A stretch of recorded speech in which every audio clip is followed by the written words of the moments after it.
자, 후뱅 아모링 첫 경기가 끝났습니다. 어제 이제 저랑 당군 형이랑 같이 입중계를 했고 상대는 이제 입스위치 타운이었는데 입스위치 타운이 지금 순위적으로는 되게 안 좋잖아요. 강등권 내에 이제 포함이 돼 있으니까. 근데 이제 토트넘 상대로 또 승리를 신고를 했고 첫 승이었고 그리고 그 경기에서 사실 이제 꽤 괜찮은 모습도 보였기 때문에 기대하시는 분들도 많았는데 어제도 맨체스터 유나이티드랑 입스위치 타운 경기는 되게 팽팽하게 전개가 됐었습니다. 뭐 입스위치 타운이 어쨌든 잘했고 가장 기대를 모았던 건 역시 맨체스터 유나이티드의 아모린 감독의 그쵸? 첫 번째 경기였기 때문에 과연 어떨까에 대해서 시선이 좀 많이 모아졌는데 일단 첫 결과는 뭐 무승부로 끝이 났죠. 일단 포메이션부터 우리가 좀 살펴보면은 어제 이제 딱 처음 나왔을 때 이거 백4냐 아니면 백3냐 왜냐면 이게 구성을 딱 놓고 보면 그냥 마즈라이 오른쪽 풀백이라고 보면 백포 같아요 사실. 그러면 달로 내려가고 아마드 디알로가 올라가면 되거든요. 그러면 이제 4-2-3-1 형태로 유출을 할 수도 있고 근데 이제 아무래도 아모린 감독이 이제 스포르팅에서 계속 썼었던 이제 포메이션의 기본 틀은 백3를 기반으로 했기 때문에 그쵸. 아마 3-4-2-1 내지는 3-4-3 같은 형태가 아닐까라고 유추하시는 분들이 상당히 많았어요. 그리고 그게 정확했죠. 네. 반니스텔로이 때는 4-2-3-1을 좀 위주로 썼고 그래서 브루노의 어떤 장점을 극대화하는 전술이었다고 한다면 근데 아모링은 아예 3-4-3 형태가 기본 고정이 돼 있고 여기에 중앙에서 조금 더 공격진들이 연계를 해야 된다는 점이 아마 큰 차이가 아니었나 싶어요. 일단은 아마드 디알로가 이제 그 아모링 체제 아래서의 그런 윙백화. 근데 이제 뭔가 어제 당군이 형 표현을 좀 빌리자면 이게 윙백이라보다는 진짜 그냥 수비 가담을 잘하고 수비를 잘하는 윙어의 느낌이 저는 조금 더 강했던 것 같아요. 왜냐면 측면 폭을 벌려서 어쨌든 공격을 많이 또 주도하고 이끌었으니까. 그리고 좌측 라인에 이제 가르나초와 달로디주의 빠른 전개가 됐고 호일룬 지르크지가 아니라 래시포드가 이제 톱으로 그쵸. 처음 나왔었습니다. 근데 사실 정말 길고 긴 래시포드의 이 톱 배치 역사를 보면 많이 안 좋았거든요. 그동안에는 기본적으로 톱 위치가 좀 래시포드한테 안 좋았었는데 이번엔 일단 최전방에 나왔죠. 그리고 어쨌든 또 골을 이제 굉장히 빠른 시간 안에 래시포드가 이제 터트려줬는데 뭐 이제 경기에 대한 전체적인 부분은 저희가 후토크에서 얘기를 했기 때문에 오늘 뭐 이제 잘한 선수나 뭐 이제 개선해야 될 점 같은 뭐 개선해야 될 점이라고 하기 좀 그렇죠. 왜냐면 이제 첫 경기 했는데 지켜봐야 될 점이 되겠죠. 약간 감상평 정도 약간 요렇더라 정도를 보면 일단 부패는 저입니다. 부패는 어느 감독이 와도 항상 잘했기 때문에 매 경기에서 저는 저점이 굉장히 높은 선수라고 생각해요. 일관성이 쭉 있는 선수고 저는 오나나가 빌드업 관여할 때 있어서의 역할이 꽤 중요하다고 봤던 건 그러니까 그 어제 입스위치도 보면 압박을 시작할 때 맨투맨 형태로 전방에서 붙는 경우가 많았거든요. 근데 이때 오나나는 거의 그냥 필드 플레이어 특히 뭐 미드필더나 볼 잘 차는 센터백만큼 볼을 잘 다루다 보니까 항상 오나나가 빌드업 상황에서 관여됨으로써 필드 플레이어 중에 한 명이 프리맨이 된다는 점이 저는 되게 큰 것 같더라고요. 그래도 기술이 좋은 선수니까 어떻게 보면 자기 장점을 잘 뽐냈던 플레이를 보여줬다 봐야죠. 네, 그리고 마즈라이는 되게 좋게 보신 분들 많더라고요. 실제로 아모링도 마즈라이를 칭찬했어요. 이제 오른쪽 윙백이 아닌 측면 수비수가 아닌 아예 오른쪽 센터백, 백스리에 한 센터백으로 나왔는데 그럼에도 불구하고 잘했고 어쨌든 아모링은 이렇게 다재다능한 선수가 장기적으로 우리에게 필요하다 이런 코멘트를 또 마즈라이를 직접 언급하면서 남기기도 했었죠. 그렇죠. 가르나초 같은 경우가 이 전임자, 그러니까 전임 감독들 체제 아래서 봤을 때 저는 놓치는 찬스가 더 많다고 생각하거든요. 그리고 판단의 이제 속도라든지 이런 부분 그런 거는 이제 아모링 체제 아래서 좀 개선해야 될, 좀 나아져야 될 부분이 아닌가 싶습니다. 자, 이게 뭐 경기에 대한 감상평을 좀 보면은. 이제 달로가 어제 이제 왼쪽으로 배치가 됐잖아요. 오른발 달로죠. 네, 근데 달로의 장점은 정말 좌우를 모두 소화할 수 있고 어쨌든 좌우 모두에서 저는 일정 수준의 경기력을 그래도 꽤 보여줬기 때문이라고 생각하는데 이 어제 경기에서는 저는 조금 어려워하는 모습이 그래도 좀 나왔었다고 봅니다. 일단 감독이 바뀌었고 아무래도 이제 달로가 왼쪽을 그동안은 많이 소화를 했었지만 실제로 이 아모린 감독의 윙백은 좀 더 측면을 넓게 벌리는 형태에서 주도적으로 측면 공격을 이끌어야 되고 그러면 이제 왼쪽 풀백의 똑같은 왼쪽 풀백 역할이라고 해도 좀 더 달로가 공격적으로 해야 되는 역할이 많아질 수 있고 디테일하게 봤을 때는 위치를 잡거나 움직임을 가져갈 때도 새 감독의 지시사항이 이전과는 많이 달랐을 거예요.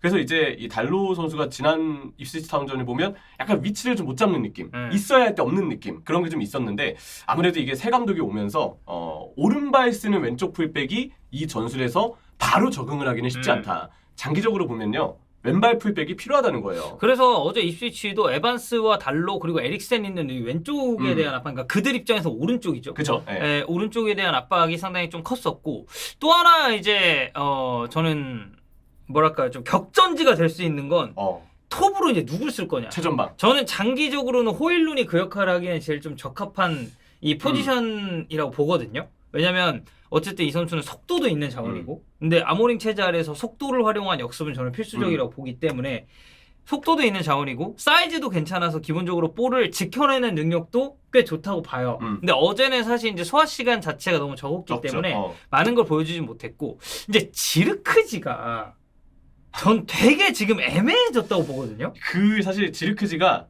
보면서 그 생각을 많이 했어요. 이렇게 내려오는 거는 뭔가 동료들과의 미드필더와의 연계를 본인이 좀 더 의식해서 해주려고 하는 건가? 이런 생각이 들었는데 근데 이게 아모링의 인터뷰를 보니까 정반대더라고요. 인터뷰를 지르크지에 대해서 또 꼭 집어서 했거든요. 크로스가 날아올 때 공격을 돕기 위해서 박스 안에 자기가 들어가야 된다는 걸 이젠 이해해야 된다. 그러니까 그 어제 경기만 보더라도 이 지르크지가 박스에 있어야 될 때 없고 맞아요. 자꾸 밖에 빠져 있었거든요. 근데 이 선수는 일단 키가 크잖아요. 그죠. 그러니까 들어가서 어쨌든 자리를 잡고 있어야 수비가 지르크지를 따라서 위치가 바뀌기 때문에 다른 자원들한테 공간이 생기거나 아니면 지르크지가 받아먹는 가능성이 생기거나 둘 중에 하나는 나올 수 있어요. 물론 이제 이 선수 자체가 정말 그 머리를 엄청나게 잘 쓰니까 뭐 이를테면 뭐 크리스 우드 같은 그런 유형은 아니잖아요. 거기까지는 아니지만. 네. 크리스 우드 같은 선수 있으면 좋지. 그럼 이제 박스 안에서 경험을 계속 해주니까. 근데 지르크지는 사실 전형적으로 머리를 쓰는 타겟터 느낌은 아니기 때문에. 근데 박스 안에 위치를 잘 잡으면 뭐 뭔가 슈팅을 할 수 있는 확률은 생기는 건데 그 위치를 아예 안 잡는 건 포기와도 같은 게 아닌가. 그래서 이거는 아모린 감독이 직접 인터뷰를 한 거 봤을 때 감독의 의도와는 지르크지의 플레이가 정반대였다. 너무 자기가 선호하는 플레이를 하는 느낌이 강한데 근데 또 짚어볼 게 있어요. 지르크지가 이렇게 내려오는 플레이를 선호한다는 거 누가 몰랐습니까? 다 알았어요. 네. 근데도 지금 맨체스터 유나이티드가 어쨌든 이 선수를 데려옴으로써 아직까지 이 선수의 쓰임새를 발견하지 못한다는 것은 과연 팀에게 맞는 선수를 데려온 걸까? 아니면 또 한번 어부지리로 안 맞는데도 불구하고 일단 급한 불 끄고자 그냥 공격수를 데려온 건가? 후자 쪽에 가깝다고 봐야죠.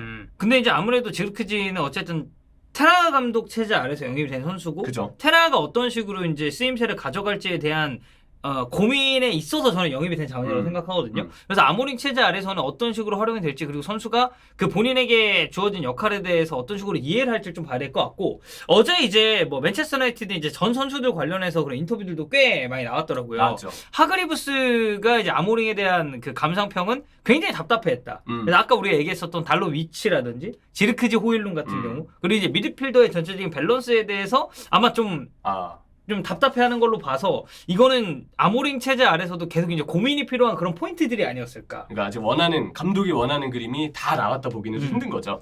로이킨도 그 얘기를 했어요. 맨유의 가장 큰 문제는 공격력 부족. 그러니까 결국 이제 마무리거든요. 그러니까 톱에 누가 나오고 어떤 역할을 하면서 어떻게 골을 넣을 것인가.